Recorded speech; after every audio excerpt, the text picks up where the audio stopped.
Deus é um Deus maravilhoso, que ele cumpre tudo aquilo que ele fala. Então, se você é um tipo de pessoa que tem intimidade com Deus, que busca o Senhor, que procura conhecê-lo através da palavra e praticar a palavra dele, aquilo que ele te prometeu, ainda que as lutas se levantem, Deus é contigo para te dar vitória. Não perca tempo, não pare de orar, não pare de buscar o Senhor. Olá, paz do Senhor, meu nome é Alexandra, é um prazer ter você por aqui e hoje eu quero conversar com você sobre o seguinte tema: por que um ora e fica curado, o outro ora e não fica curado? E é isso que eu vou te mostrar, vou te ajudar a entender dentro da palavra de Deus. Então eu peço a você gentilmente que você fique comigo até o final, não pule nem um pedacinho do vídeo, para que você tenha total compreensão. E ao final do vídeo, se você gostar, eu peço a você gentilmente que você deixe aí o seu like, deixe seu comentário, compartilhe para que mais pessoas aprendam a palavra de Deus. Também quando você comenta, além de eu gostar de saber o seu comentário, eu quero ouvir você, eu quero te conhecer melhor, eu quero saber de onde você é, quem você é, né? Eu quero saber sobre você, né? Para que a gente fique assim mais juntinho ali, né? Tendo um relacionamento mais próximo. E também ajuda o YouTube a entender que é um assunto relevante e leva para mais pessoas. Então, seu joinha também é muito importante, tá? Então, eu peço aí que você fique comigo até o final. E caso você não seja inscrito, convido-te a se inscrever, tá certo? Bom, porque um ora e fica curado, o outro ora e não fica curado. Eu vou começar por quem recebeu a cura, que foi o Ezequias. Lá em Isaías 38, vai nos dizer assim, Isaías 38, capítulo 38, versículo 1, né? Até o versículo 8, tá certo? Vai nos dizer assim: por esse tempo, Ezequias adoeceu de uma enfermidade mortal. O profeta Isaías, filho de Amós, foi visitá-lo e lhe disse: assim diz o Senhor, ponha em ordem a sua casa, porque você morrerá, você não vai escapar. Então Ezequias virou o rosto para a parede e orou ao Senhor. Ezequias disse: ó Senhor, lembra-te de que andei diante de ti com fidelidade, com coração íntegro, e fiz o que era reto aos teus olhos. E Ezequias chorou amargamente. Então a palavra do Senhor veio a Isaías dizendo: vá e diga a Ezequias: assim diz o Senhor, o Deus de Davi, seu pai. Ouvi a sua oração e vi as suas lágrimas. Acrescentarei 15 anos à sua vida. Livrarei das mãos do rei da Assíria, tanto você quanto esta cidade. Eu defenderei esta cidade. E este é o sinal que você receberá do Senhor para indicar que ele cumprirá o que prometeu. Eis que farei retroceder 10 graus a sombra lançada pelo sol declinante no relógio de Acais. Assim o sol retrocedeu os 10 graus que já havia declinado. Veja, Ezequias, ele era um homem de Deus, ele fazia aquilo que era reto aos olhos de Deus, ele era um homem obediente. Ele foi um rei que levou a nação a adorar novamente ao Senhor, porque aquela nação tinha reis, né? Tinham reis que quando governavam faziam o que era reto diante do Senhor, buscavam o Senhor, levavam a nação a adorar o Senhor, e haviam reis que acabavam partindo para a idolatria, abandonando ao Senhor, né? Então, Ezequias era um rei que obedecia ao Senhor, que ele amava as coisas do Senhor. Só que esse homem estava agora enfrentando duas grandes batalhas na sua vida. Uma era a enfermidade. E a outra era que, além dele estar enfermo, havia o rei da Assíria que já tinha tomado algumas cidades de Judá e agora ele queria tomar Judá por inteiro. Então, além daquele homem estar enfermo, né, sofrendo algo físico, ele ainda também tinha algo exterior, que era o rei da Assíria, querendo tomar aquele povo e levar aquele povo escravo, né? Só que Deus tem compromisso com quem tem compromisso com ele. Esse homem era um homem temente, era um homem obediente ao Senhor, era um homem reto perante ao Senhor.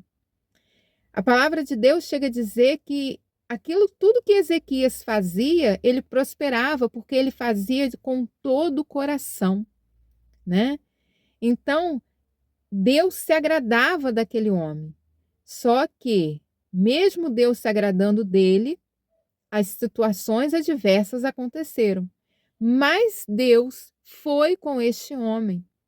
Deus enviou-lhe a cura através de uma oração, e não só enviou-lhe a cura, como deu-lhe livramento. Porque o rei da Assíria, que tentava atacar aquele povo, levar aquele povo escravo, ele perdeu a batalha, porque Deus disse que defenderia a Ezequias e aquele povo. E Deus é tão maravilhoso, que tudo que ele fala, ele cumpre. E ele ainda te dá sinal para que você não tenha dúvidas de que ele irá fazer. Como é importante estarmos aos pés do Senhor. Como é importante conhecermos a Deus através da palavra. Ezequias era um homem obediente.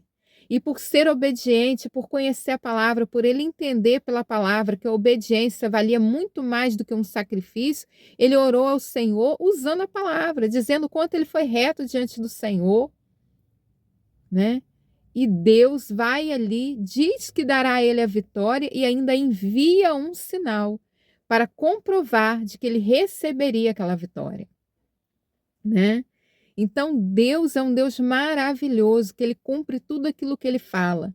Então, se você é um tipo de pessoa que tem intimidade com Deus, que busca o Senhor, que procura conhecê-lo através da palavra e praticar a palavra dele, aquilo que ele te prometeu, ainda que as lutas se levantem, Deus é contigo para te dar vitória. Não perca tempo, não pare de orar, não pare de buscar o Senhor, né?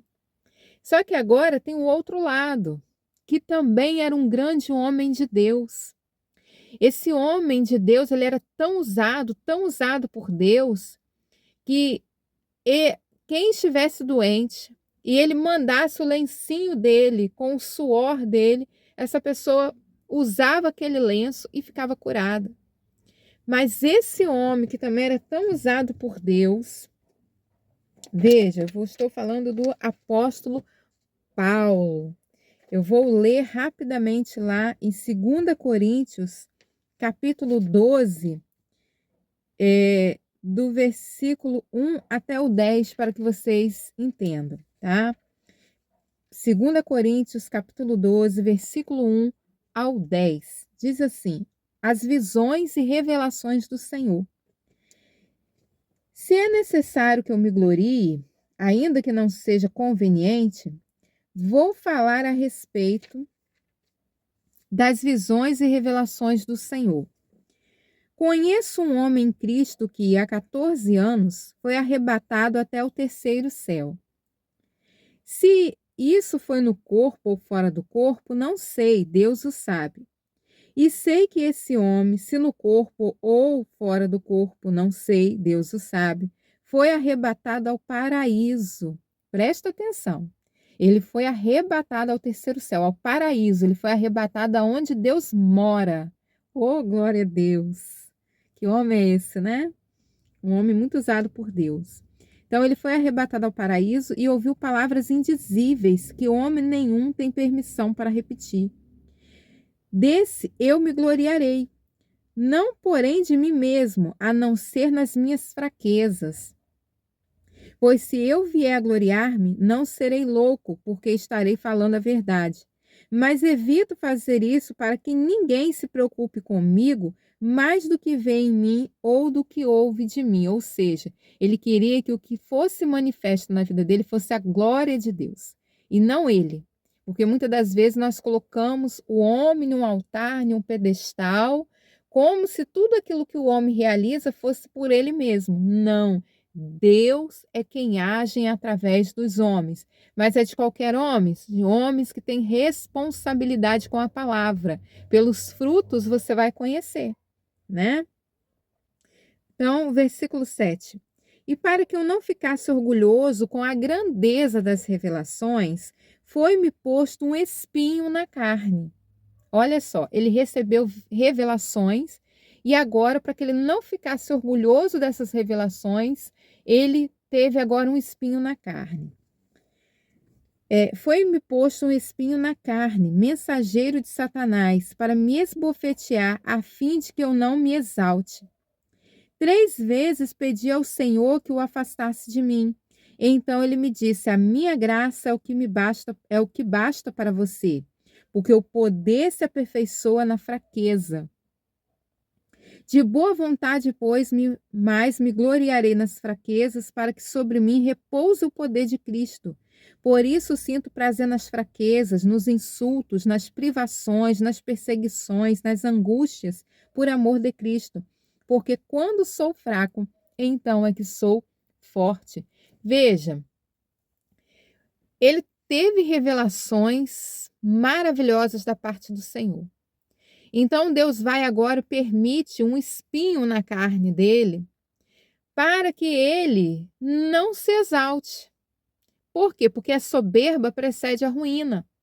Como ele era um homem muito usado por Deus, um homem que era usado para curar, um homem que era usado para libertar, e agora recebe essas revelações da parte do Senhor, o apóstolo Paulo poderia falar assim: nossa, eu sou o máximo, eu sou o homem. Deus me ama de tal maneira que me deu revelações incríveis, então eu posso fazer, eu posso acontecer. Então, para que isso não acontecesse, Deus vai e permite um espinho na carne,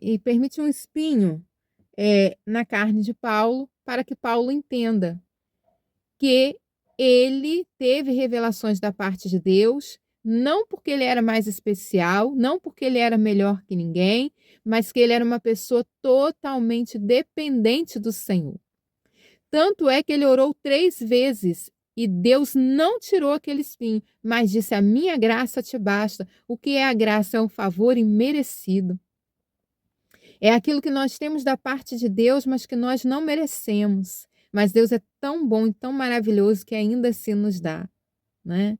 Que é o amor, que é a misericórdia, que é o perdão, né? Que é o estar conosco, ser nosso amigo. Que privilégio, né? Ser amigo do Senhor. Então aqui tinha um propósito de Paulo não se exaltar, justamente para que ele não se perdesse, né? Justamente para que ele entendesse que ele era dependente do Senhor. Nós temos que entender que nós somos dependentes do Senhor. Então, tem coisas que nós vamos orar e Deus vai tirar da nossa vida. Mas tem coisas que Deus vai permitir para o nosso próprio bem. Para que nós não nos exaltemos, não fiquemos soberbos. Porque a derrota do maligno foi a soberba, foi querer ser como Deus. Foi querer ter tudo que Deus tinha. Foi querer ter a adoração que Deus tinha. E muitas das vezes nós também, quando somos muito usados por Deus, né? Ou quando nós somos excelentes naquilo que fazemos, a tendência é acreditarmos em nós mesmos. A tendência é achar que nós somos o máximo, que nós podemos tudo, quando na verdade somos totalmente dependentes do Senhor. Se Deus tirar o nosso fôlego de vida, acabou. Então, quando você estiver passando por um problema, pergunte a Deus: Senhor, eu sei que nada acontece na minha vida se o Senhor não permitir. Até os cabelos da minha cabeça estão contados. Qual é o propósito? Qual é o propósito de eu estar passando nisso? O que é que o Senhor quer que eu aprenda? E você verá que a resposta virá, o seu fardo ficará leve, porque Deus será contigo. Tá certo? Então, tem coisas que você vai orar e Deus vai tirar. Tem coisas que para o seu próprio bem, para que você não se perca, Deus vai permitir aquilo continuar, para que você aprenda dele, com ele e seja luz para outras pessoas. Que Deus te abençoe. Se você gostou, deixa aí o seu comentário, diga de onde você é, o que você achou, tá bom? Deixa aí o seu like e passa esse vídeo para mais pessoas. Tem pessoas precisando entender o porquê que ainda não receberam algo da parte do Senhor. E esse vídeo pode ajudar, tá certo? Deus te abençoe. A paz.